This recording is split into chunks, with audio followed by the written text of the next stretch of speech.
So the question that I want to discuss here is my therapist good or not? I've been asked that by people so many times over the years. I've had people email it to me, I've had people leave it in comments on my YouTube videos, and I've had people ask it to me in person. And it's not a question to answer simply and easily. There's actually a lot that goes into it. So what I'm coming here to do now is to try to see if I can parse it out a bit and see if I can come up with a lot of different things that might help someone answer that question a bit more clearly. The first thing that comes to my mind, though, when people ask this to me is I wonder, why are they asking that to me? Because I think if somebody really loves their therapist, if someone feels their therapist is really good and is really helping them, they don't necessarily go and ask someone because they know it intuitively. So that brings me to my first question I would ask someone: what does your gut tell you? And I think that's the key question for anyone to ask themselves. Everything else that I say after this is not really that important by comparison. And so, what does someone's gut tell them? What does your gut tell you about your therapist? And I think deep down people can kind of feel the answer if they're really able to be honest with themselves. And that's something that brings a second part to this question about what does your gut tell you, is that a lot of people go to therapy because they're in a lot of pain. They're desperate. They're hurting really, really bad. They're suffering, and they want someone to help them. They want someone to see them, guide them, and mirror them, be an ally for them, really be supportive of them, ask them good questions, really get to know them. And when people go into a relationship with a therapist from that point of view, from a lot of pain, from a lot of vulnerability, they often have to suspend their disbelief because it's not a very normal thing to go and sit in an office with a complete stranger and start telling them the most personal things about their lives. It's not like we don't do this in our regular life. It's very, very rare to tell complete strangers lots and lots of personal detail, especially on an ongoing basis.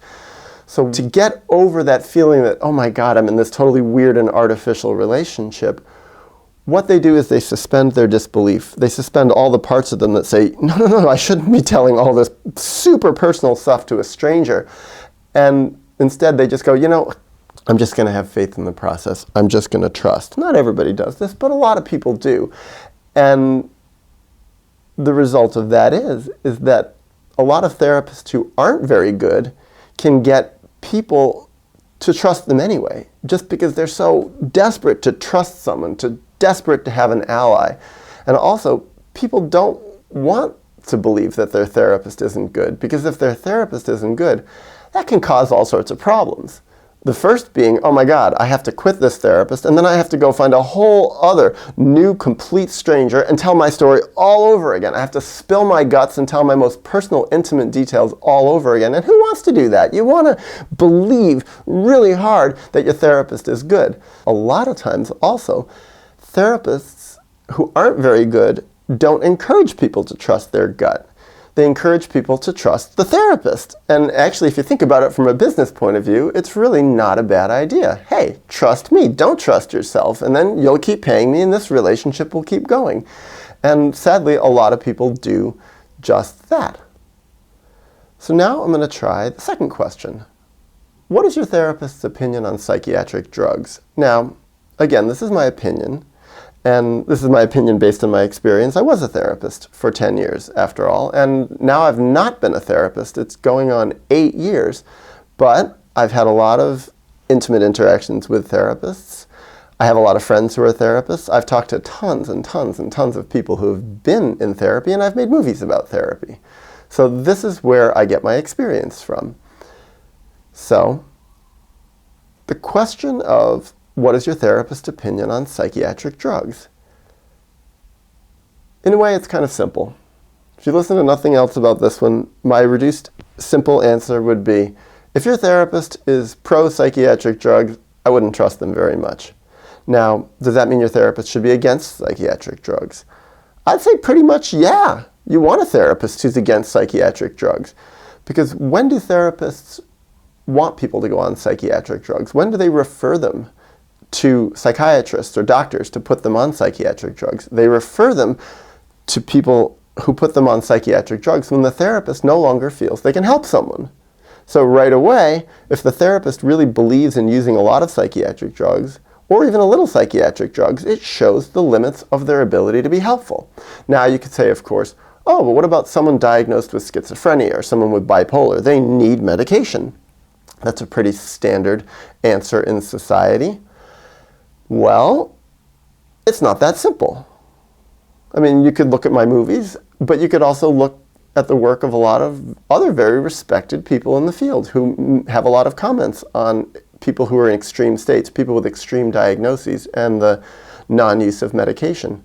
Quite a lot of people actually who have extreme diagnoses, schizophrenia, bipolar, other ones like that, actually do better without medication. The question is, they need to find a therapist who is willing to work that way. And it takes a lot of skill. It takes a lot of talent. It takes a lot of energy. It takes a lot of dedication for a therapist to really work with someone who is really in an altered state, an extreme state, or has an extreme diagnosis without medication. It's tough. It's a lot more work on the therapist, but that's also a sign that the therapist is a lot better if they're willing to work without medication, if they have experience working without medication.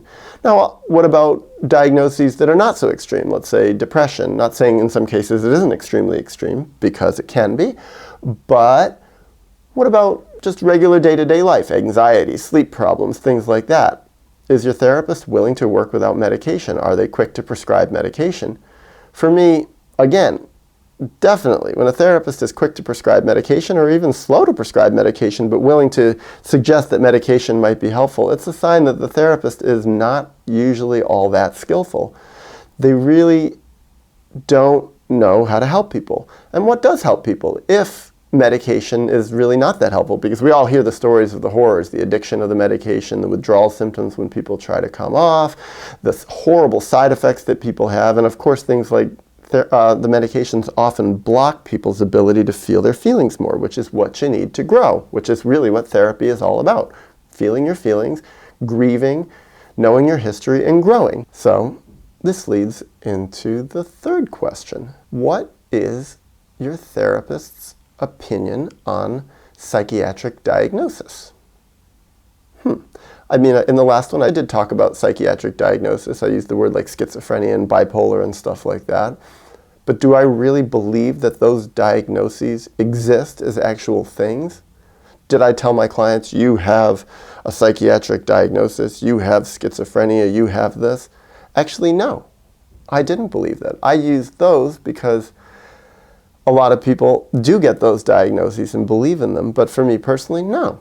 I don't believe in diagnosis. I don't like diagnosing people, and it's one of the lovely things about not being a therapist is that I don't have to. In New York State, where I was a therapist, you actually legally had to diagnose people, especially if you're going to bill insurance companies.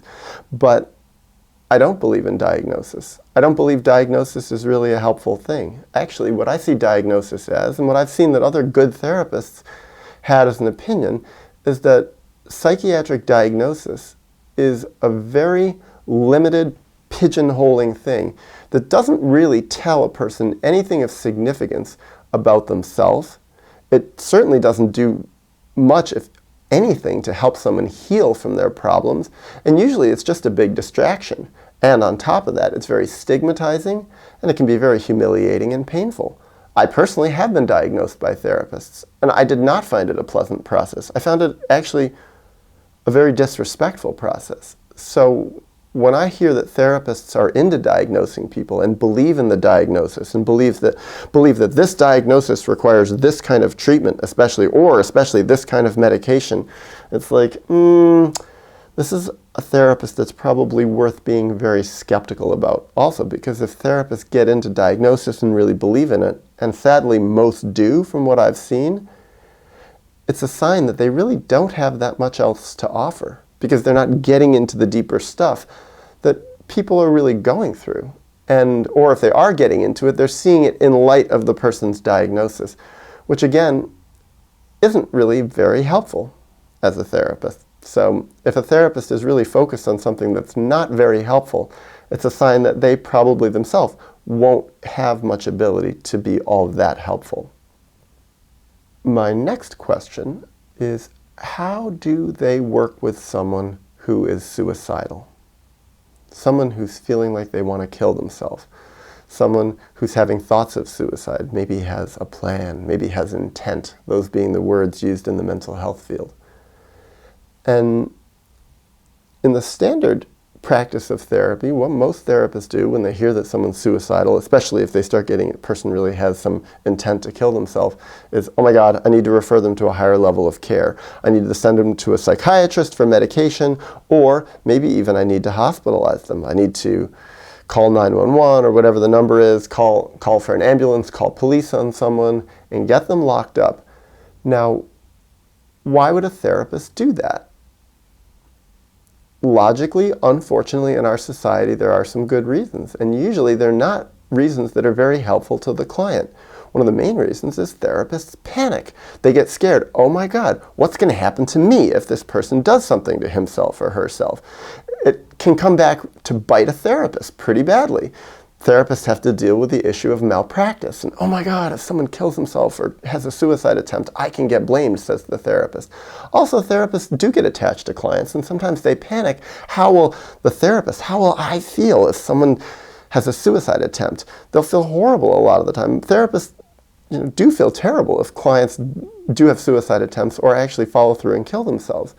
But the question is, how does a therapist who is good deal with someone who is suicidal? How do they work with someone better? One of the main things that I have seen, this is my personal experience, and also just by talking to a lot of people and having been a client, is that the best way for therapists to help people who are suicidal, who want to kill themselves, is to develop a stronger relationship with them. Develop a more intimate, more caring, more loving relationship with them. And that, in my experience, is the main thing that helps people feel less suicidal. They feel they really have somebody to bond with, someone who really is there for them. But the therapist really has to be there for the person. So one thing that a therapist can do when someone is suicidal is offer to work with them more. Maybe don't see them once a week, maybe see them twice a week, offer to see them 3 times a week, 4 times a week, 5 times a week. These things can all be done. Also, the therapist can, for a while, perhaps charge less money. Do things that make it easier for the client to come in. Make it so the therapist is more emotionally available, more physically present to the client to help them. Also, the therapist can talk about alternate strategies, other ways that people can become more connected with people, ways that people can find more value in their life. I think part of being a therapist is being a very, very creative person. Also, from what I've seen, when therapists are, pardon using the word, but when therapists are trigger happy about sending people to the hospital, getting them locked up, having their rights taken away, or pushing them to go on medication when people are feeling suicidal, those are therapists that I generally do not trust much at all.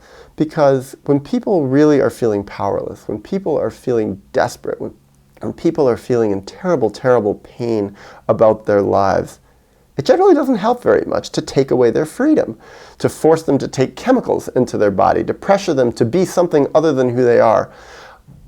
Again, I think really what it comes back to is a willingness to have a more intimate, more caring, more devoted relationship on the part of the therapist. Now, is that easy for a therapist? No! It's extremely difficult. It can be extremely stressful and painful for the therapist. That's why I think most people, I can understand why they really don't want to be therapists. There's reasons, lots of different reasons that I left being a therapist, but one of them is it's extremely, extremely difficult as a job. And so that's why it's like a really good therapist is not easy to find, especially for people who do it for years and years and years. It's a tough job. I really think it takes a toll on a person, especially if they're working with people who are in very difficult states. My next question is, does your therapist recognize the traumatic roots of your life problems? And to me, this is a key. This is my personal belief, this is my experience, this is what I've learned about from looking inside myself and working with a lot of people, is that people's problems don't come out of nowhere. They come out of their past, They come out of bad things that happen to them. Mostly, at the root, they come out of people's childhoods. They can also come from childhood things that were passed down the generations from their parents. But it comes from difficult things that happen in people's lives, the traumatic things. So, a good therapist, in my opinion, really looks into the traumatic roots of somebody's history. They look underneath what the problem is and say, where did it come from? Now, I recognize there are a lot of people, because I've seen them, I've talked to them, who say, I don't want to deal with all that childhood stuff. I don't want to deal with all that trauma stuff. That stuff never helped me. And I do understand, for some people, it can not be very helpful, and it can be extremely painful to talk about it, because a lot of times it's so huge, it's so immense, that it's like, where to begin? And sometimes just opening it up doesn't present any sort of quick solution, quick fix. So a lot of people are turned off by it, but does that mean to me that it's not true? Unfortunately, from what I've seen, it is true. The painful, traumatic roots are where the answers are. Now, are there other types of therapy that can be helpful? Sure.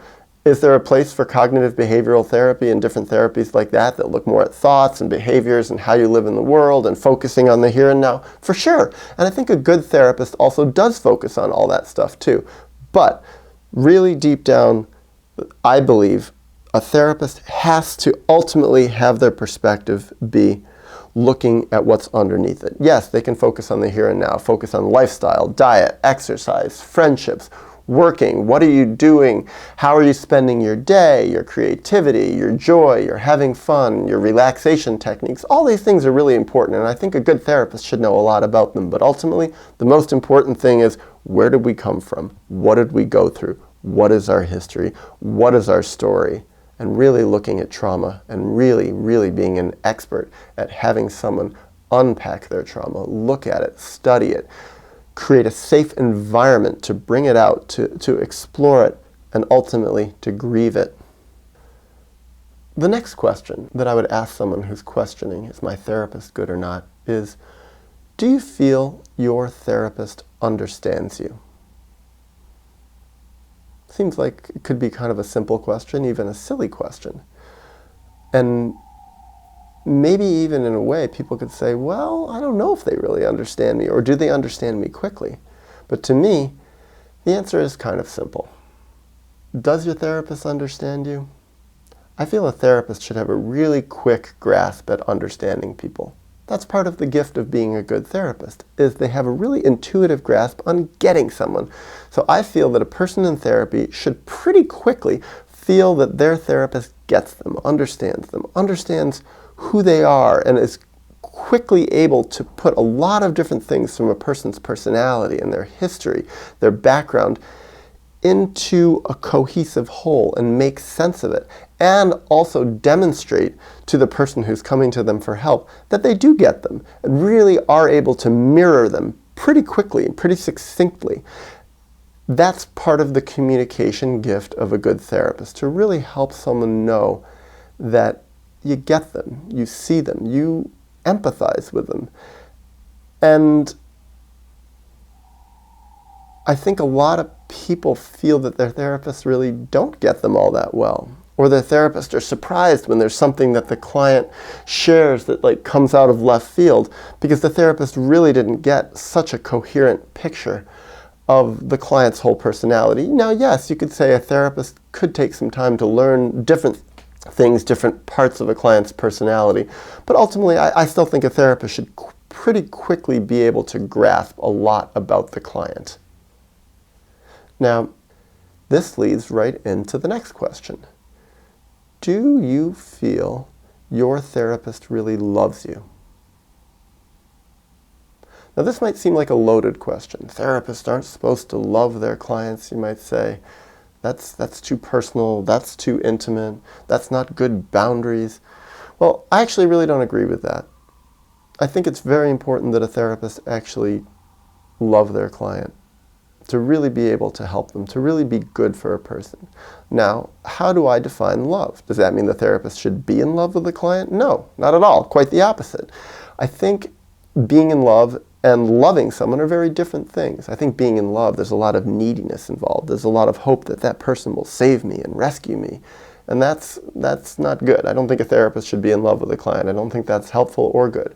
But loving someone is really caring for them. Loving someone is really supporting them, being there for that person in the relationship, putting that person's needs at a top priority, and really striving to be giving, helpful, caring, all the things that really are strongly part of a healing relationship. So I think it really is important for a therapist to love a client. I think back on it. Yes, I really did love my clients. There is a caveat, though, is that it wasn't like I necessarily felt that deep, strong sense of love immediately for my clients. Something I came to myself is that for seeing someone once a week, twice a week, it took months, usually about 6 months, before I really felt that deep sense of love, almost like they became like family. But at the same time, I could still be very loving toward people, and before it really sunk in. But I really think it does take a lot of intimacy. It takes a lot of time, a lot of really concentrated, special, one-on-one time to build a sense of deep love with a client. But I think it ultimately has to come for the therapist to really be good with a client. Now, I've heard a lot of stories about therapists who didn't love their clients. I've also sat and talked with tons and tons of therapists over the years who, from the way they talk about their clients, it's very obvious they didn't love their clients. A lot of times they didn't even like them. And also, no, not even close. I don't feel any of my therapists loved me. In fact, the one that I worked with the most intimately and the longest, I think actually kind of hated me. And as more and more time went on and the more she got to know me, I think she was threatened by me. And I think part of it is that I started getting more and more able to understand her and see her limits better than she could understand mine. And I think it really threatened her. And also the things that I was talking about, the healing and growing that I was doing, I think it really put her on edge, because I think it was getting into a lot of territory that she hadn't personally dealt with herself. And I think that's pretty common with therapists. I mean, we all have limits as people, but if you get a client who actually is healthier than you are, more mature, has more insight, has done more growth in certain areas, it can be very threatening to a therapist, especially if the client starts really challenging the therapist. Now, that gets into the next question. How does your therapist deal with being personally challenged, getting confronted? When therapists get confronted in therapy, it's a kind of a crisis. Sometimes it directly is a crisis, or it can be leading toward a crisis. It can be very, very stressful as a therapist for a client to challenge you, to confront you, to say, I don't agree, or I think you did something wrong, or I think you were stupid when you said that, or I think you made a terrible mistake, or I think what you said really hurt me or harmed me. So how does a therapist deal with that? There's lots of different ways a therapist can deal with it. One of the basic ways that a therapist can deal with it is to become very defensive, and even to become nasty, to become rude, to put the client down, to say you're wrong, or to start criticizing or breaking down everything that the client says and to turn it back onto them. Therapists, after all, have a lot of power in the relationship. It's inherent in the relationship with the client that the therapist has more power. So how they respond to being challenged tells a lot about how they use their power. Now, are there helpful ways for therapists to act if they get challenged? Yes. And this, to me, is what's very telling about a good therapist, is when a good therapist gets challenged, they handle it in a very respectful way. The first thing that they do, this is my experience having been a therapist, is when you get challenged, you stop, you go inside yourself, and you self-reflect. And you look at yourself and you say, is there real validity in what this person is saying? And in my experience, there always is validity. When people challenge you, it's always coming from some place that has some validity. Now, there's a range. Sometimes it can not seem like there's a lot of validity, and sometimes it can seem like, yeah, they're actually totally right. That's the range. The question is, how does the therapist deal with it? For me, the first thing is it's very important to acknowledge any areas of validity in what the client says. to be respectful of those and to admit it. If the therapist made an error, admit it immediately. Fess up. Don't hide it. Don't lie. Because therapists can do that, unfortunately. Then also, what if the therapist really doesn't overall agree with the criticism? I think the therapist has an obligation to say that in some way. First, of course, to acknowledge the ways, even if it's small, in which they feel that the client is right, but then to open it up for discussion and to concede the possibility, well, maybe as a therapist I'm actually wrong, because it is always possible. Even if I don't feel like I'm being confronted fairly overall, maybe it is fair and I just haven't acknowledged it. After all, this isn't like a hard science where you get a mathematical answer that's right or wrong.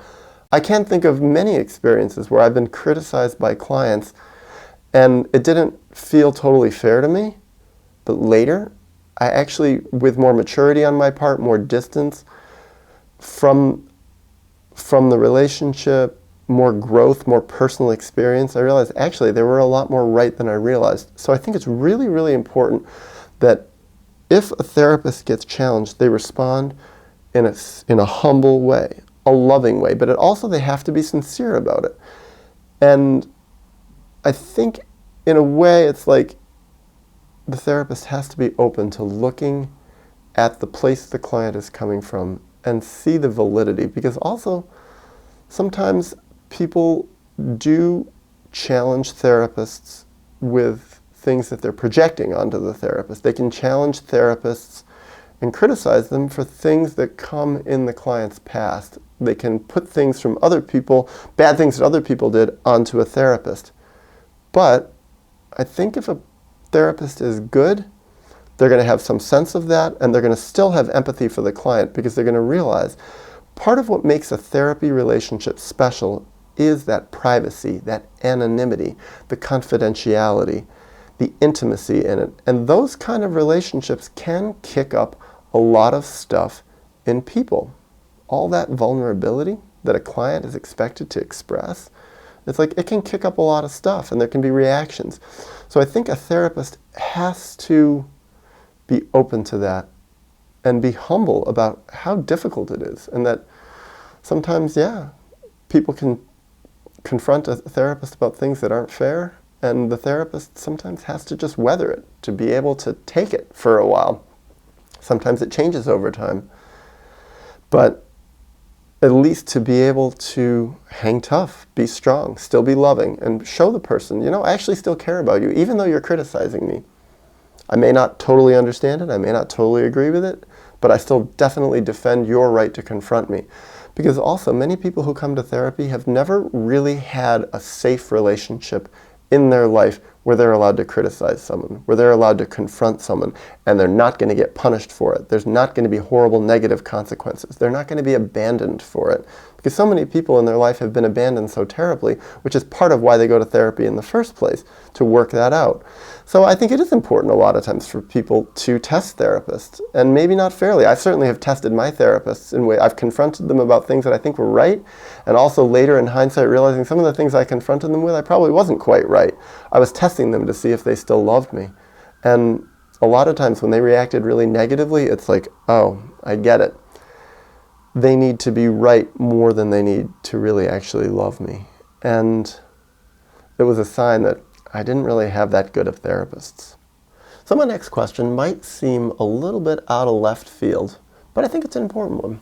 Is your therapist a radical person? Okay, so where is this coming from? To me, I think the whole process of therapy, a really good, helpful, useful, life-changing therapy, is a radical process. It's about radical growth. It's about exploring radical sides of ourselves. It's about really being able to be intimate in some really unusual and radical ways. And I think if you get a therapist who's not a very radical person, hasn't really taken radical steps in their own life, is basically kind of a comfortable, soft, emotionally small person who's not taking big risks or hasn't taken big risks in their life, I don't think they're going to be very helpful. I don't think they're going to be very good for being someone who's intimately involved in a radical growth process. So what I see is the answer is, if your therapist is a radical person, it's going to be a lot more likely that they're going to be a good therapist. And what is someone who's radical? Someone who's radical is someone who's really faced demons inside of themselves, someone who has a lot of courage to really go for it and be strong, to have confronted their past, to really look at terrible things inside themselves, terrible things that happened to them, perhaps terrible things that they've done. Someone who's done a lot of grieving, gone through that radical, painful process of suffering, of really going through a lot of maybe depression and coming out the other side and grieving it and getting to know some whole new sides of themselves. Perhaps has changed their life in some really radical ways over time, really has dramatically new perspectives on who they are and where they came from and what the world is and what's happening on our planet. All sorts of things. People who are really willing to take great challenges to try things. People who are artists. All these things, I think, make a therapist a much, much better therapist. So, and I think there's ways of finding out. And the best way is finding out about a therapist. If they're a radical person, is asking them. Seeing how they behave when you ask them questions. Letting them talk about themselves, studying them. I think it's very normal to look up a therapist on the internet and see who they are, what kind of things they've done, what kind of things they've talked about, what kind of things they've written about. I see a lot of therapists' websites. I remember when I first created my first website as a therapist. That was back in 2004. And I went through a process. I studied tons and tons of therapists' websites, all the therapists I knew and could think of. I looked at their websites if they had one. And I also Googled and I looked at therapists' websites and just in general. And what I saw from the far, far, far, far majority of therapists via their websites is that they were not radical people. They actually had very tame, boring websites. They didn't put out any really unusual ideas, or very few of them did. Most of them, they put out an image of themselves as a very conservative, caring, solid, stable, mature person. And they didn't want to put out ideas that would get them rejected. They didn't want to put out radical ideas, because that's the problem also. If you put out really honest, radical ideas about who you are as a therapist, likely you're going to piss some people off. And there's going to be some clients who are going to say, that rubs me the wrong way. That's inevitable, I think. That's part of getting rejected by life. By some people just don't like certain parts of people. You can't help it. I mean, there's a lot of people who don't like certain things that I say. I've certainly been rejected a lot for a lot of the things that I said. And I think that's just part of being a radical person. However, one gift that I think that I offer by being so honest and having been so honest for so long is that people really get to decide what they think about me, because I've really shown myself. I've really shown the radical sides of myself. It's not like a big mystery who I am, because it's out there on all sorts of subjects. So I think that's a real benefit. If you get a therapist who you can see who they are, see how radical they are, see how much risk they've taken, and putting stuff out about themselves, you can make a real decision about who this person is as a person. It's much less of a hidden mystery. And I think a lot of people, their therapist is a mystery. And I think a lot of therapists really put a lot of energy into maintaining that mystery, of putting out cloud and smoke around themselves so they can sit back with this role of being all-knowing and mysterious. And I don't think it's helpful. Next question. How much does your therapist charge? How much money do they charge for being a therapist? My general rule that I've come to, having been a therapist, having been in therapy, and having been out of therapy and thought about it a lot, is it's pretty simple. Better therapists charge less money. It's pretty counterintuitive, because usually in most fields and most lines of work, the more quality someone has, the more they charge for it. But I think with therapy it's different. And I think, again, it comes back to, does your therapist love you?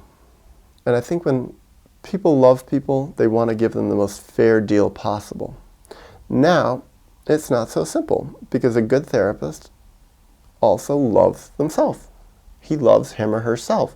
So he wants to respect him or herself. And part of respecting oneself is charging more money and making more money.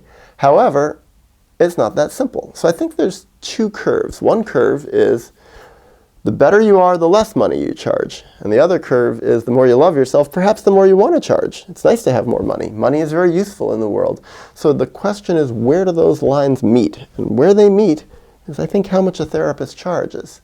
Now, I think part of what a therapist can do is charge a sliding scale and give the client a lot of say in how much they charge. Now, I have heard people say, oh yeah, my therapist charges on a sliding scale, and it's a ridiculous sliding scale. The low end of the sliding scale is higher than anything I ever charged anyone in the high end of my sliding scale.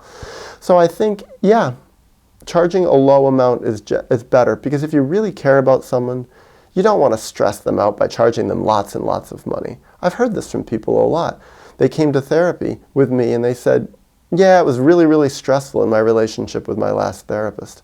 And I was like, stressful in your relationship with your therapist? Why? And they're like, yeah, my therapist was charging me $200 a session, and I couldn't really afford it. I had to save up for 2 weeks to be able to pay for it. And I'm like, and how much were you earning? The person was earning $12 an hour. It's like, you were paying a therapist $200 an hour, and you were earning $12 an hour. That therapist is a crook. They're a shyster. And I think a lot of therapists are. They really don't care about their clients that much. They just want to make money. Another thing is, a lot of therapists get pretty grandiose in their own head. They really start thinking they are a guru. They think they're a god. And they think, this client who comes to me, they're so lucky to be sitting with me. They're so lucky that they should pay me this. And it really is very, very self-centered of the therapist. I'm going to go against what I normally say, and I'm going to use a diagnostic word. It's very narcissistic of a therapist, and a lot of therapists really can be that way. And part of that narcissism, if you want to call it that, that self-centeredness, that feeling that they're the center of the earth and the most important person, a super inflated vision of themselves, is that they're worth it and I need to charge this amount of money. And they feel that if they charge less money, it's a negative reflection on them. And really, that's very self-centered. So I really think if you really care about people as a therapist, you really love them, you really want to do the best by them, you want to make it fair. You don't want to charge them a huge amount more than they earn an hour. Now, of course, there are some clients who make a lot of money. Why not? Let them pay a lot of money. I think it's fair. And I've had that experience also, where I had clients who made quite a bit more money than I ever did, and they were paying me low fees because I gave them the sliding scale and they chose a lower amount. That made me feel bad. And sometimes I had to say, I really think it's better that you pay more. So another question is, what is the therapist's opinion on forgiving parents? This is where it starts getting into ideas of mine that probably conventionally would be considered more radical. But for me, I think a good therapist, a gifted therapist, is not at all about forgiving parents. That's not even on their mind. They're not trying to help their clients forgive their parents. Instead, they're trying to help their clients heal from what their clients went through, heal their traumas. And often it comes back to healing their childhood traumas that happened inside of their families of origin, often at the hands of their parents. Often it goes back to abuse and neglect and other really painful things that people went through in relation to their parents. And for a lot of clients, a big part of their healing process is dealing with the really painful things that happened with their parents.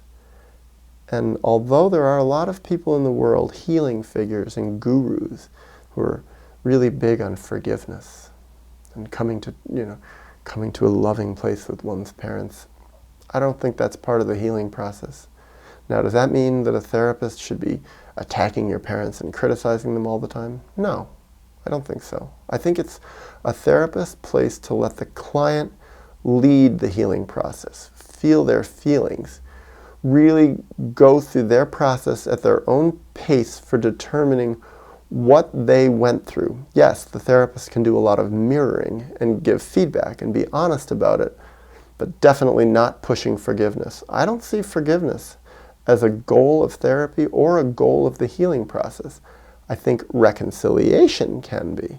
But I think the most important thing for people to do in their healing process is to work through their traumas, resolve their traumas. And a lot of times it goes especially during the process, and it can be a very, very long process of going through the healing process with one's parents. A lot of times it involves feeling a lot of rage, a lot of anger, feeling that painful, horrible feeling of having been abandoned, often repeatedly, sometimes in big ways, sometimes in not so big ways. But I think it's really important that the therapist hangs with the client on that process, respects the client's process, and doesn't try to short-circuit it by saying, forgive, and you need to go back to your parents, and you need to love them, and well, let's look at your parents' perspective on this. And I think a lot more therapists than we realize actually do things like that. They try to get into understanding the parent's perspective. Well, I know you're feeling really angry and really upset with your parent, but remember, look what your parent went through. They went through a lot of hard stuff too. I don't think that's helpful. I don't think that's good. And a lot of times it tells a lot about the therapist, that secretly, unconsciously, the therapist is actually more on your parent's side than they're on your side. And that is not good. And I've had that happen. I've had therapists, because they actually emotionally had not broken away from their parents that much, they hadn't confronted their parents that much, they hadn't really done a lot of process on their own healing journey to heal from their own childhood traumas. Unconsciously, they were still on the side of their parents and the side of parents in general. And I think it's vitally important that good therapists be intuitively, deeply, emotionally on the side of the child that's within the client that they're working with, and the child that the client once was. So this leads into the final question, and it might seem like a bit of a weird one, but does your therapist have children?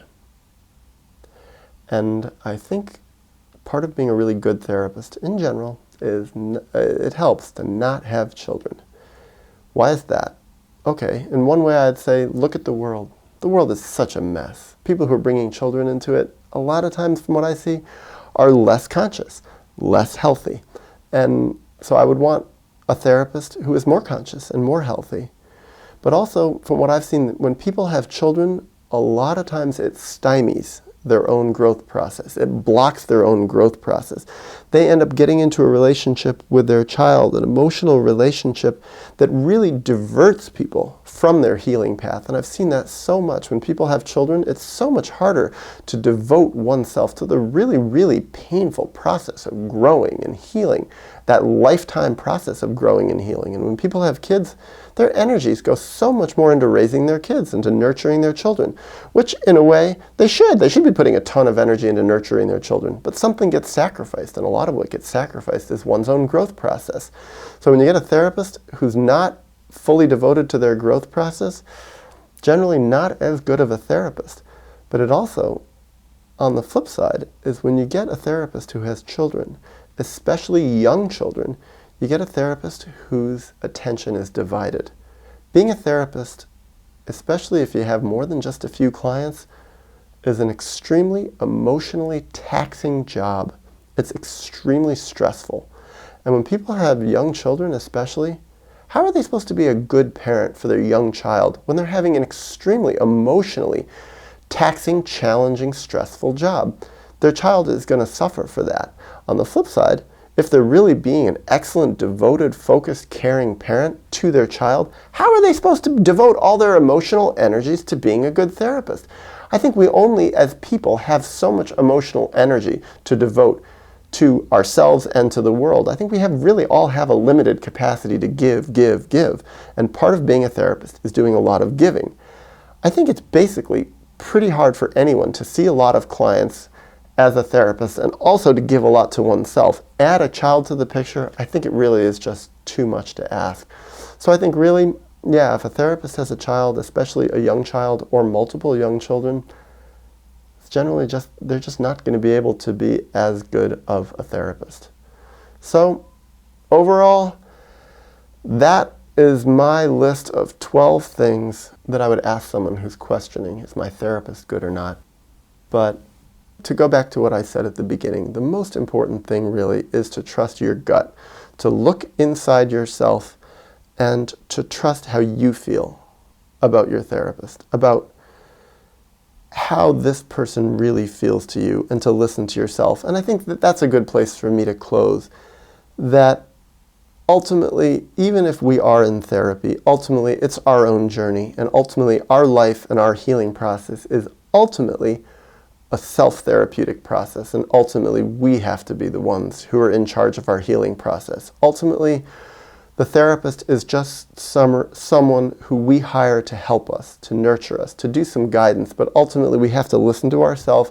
We have to listen to that voice that's within us, because ultimately that's what we all have. We all have a voice of truth within us, and that's ultimately the person who tells us where we need to go and what is the right direction for us, not any outside person, not a therapist.